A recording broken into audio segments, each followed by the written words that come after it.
When I was 6 years old, I knew exactly the type of woman I wanted to be.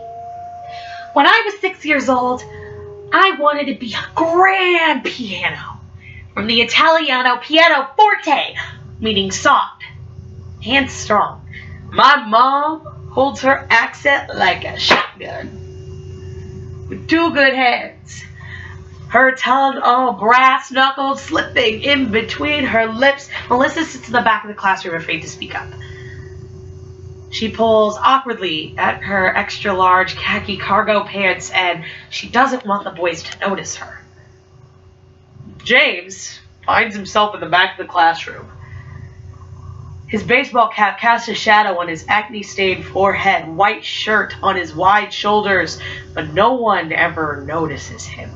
When I was 6 years old, in my favorite dream, my body was a grand piano, and every sound out of my straight mouth made everyone stop to listen. What strength it must take to speak and be recognized. What mighty sound this breath and blood of mine could have.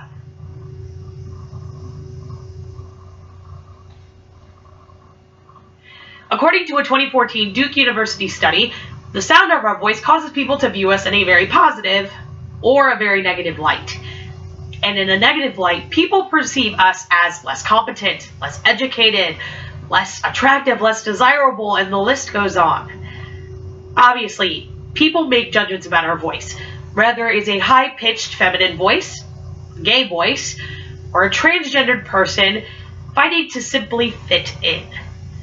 And because we make these judgments, individuals with atypical voices struggle to simply speak because out of fear, they worry that people will focus on how they sound rather than listening to what they have to say.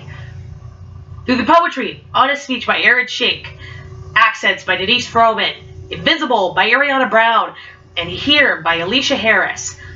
As a community that prides itself on helping people find their voice politically and socially, we must recognize that for some, finding their voice means simply making a simple utterance in public. The barn owl communicates with its family through a series of hissing, screeching, squawking, and facial muscle manipulation. Survival is dependent on having a voice so unique that it can be recognized by loved ones in an instant. At 12 years old, I learned to hate the sound of my voice. I would tuck the chorus into my soles and try on different laughs. None of them musical, all of them named Invisible. At 12, I learned to tuck pieces of myself in my words and tuck my words into my throat. And before I knew who was worthy, I had already opened my mouth for them. When I was 15, I argue that the cause of my stutter is not neurologic. It's got to be something deeper, something desperate to be remembered. My voice spit shiny syllables till they sparkle. Till my voice is the only one like it.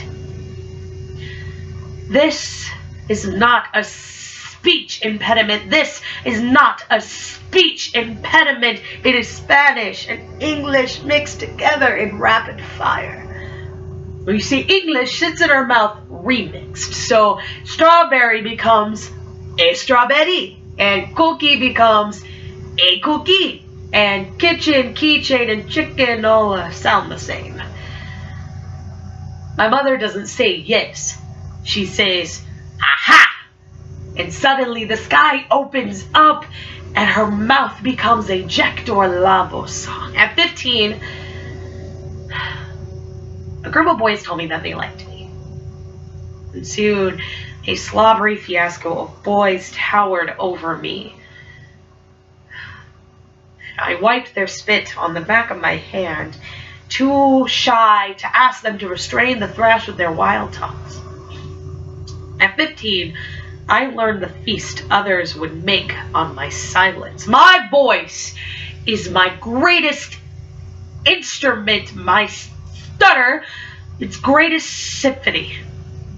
The staccato of repetition is an unpredictable percussion. The struggle for every syllable is a reminder that I have not always had this voice. It seems there is a new kind of privilege here, in being understood the first time. At 17, I tried to make my wrists bleed because I thought it was a real reason to crave attention. I let split skin speak for me. I let insecurity speak for myself. My body was a house so haunted, but I was too afraid to ask for help. My voice, now a pile of splintered piano keys and wood, stands in the corner and tries to sing, asks for the reason for my betrayal. Asks, don't you remember when you wanted me once? You learned to harmonize so well that you forgot your voice was an instrument made for one.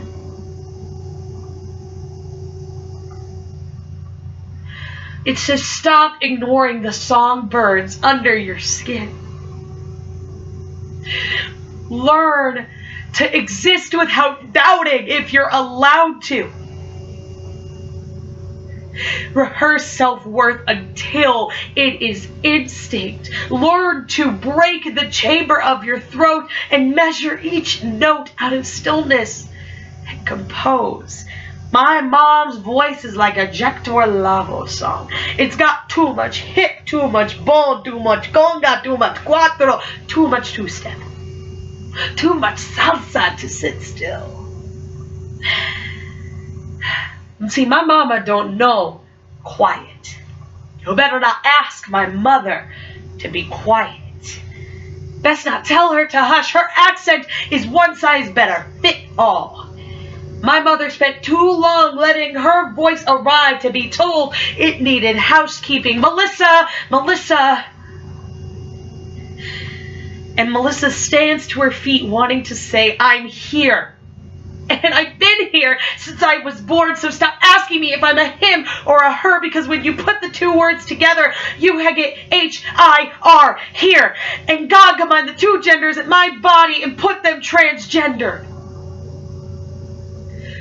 I am here, so stop talking about me like I'm not here. I'm still here. I'm still here. I speak for myself and I stutter. I introduce myself and I stutter. I love you and I stutter. I love myself and I stutter. My stuttering is the most honest part of me. It is the only part that never lies.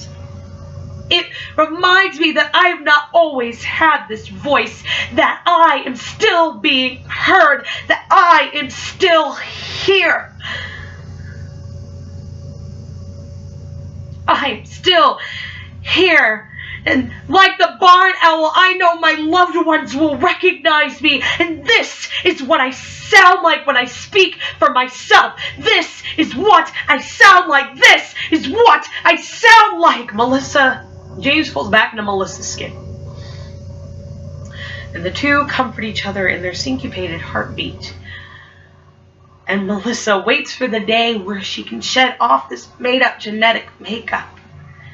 And when the teacher can ask for James, and he can say, I'm here.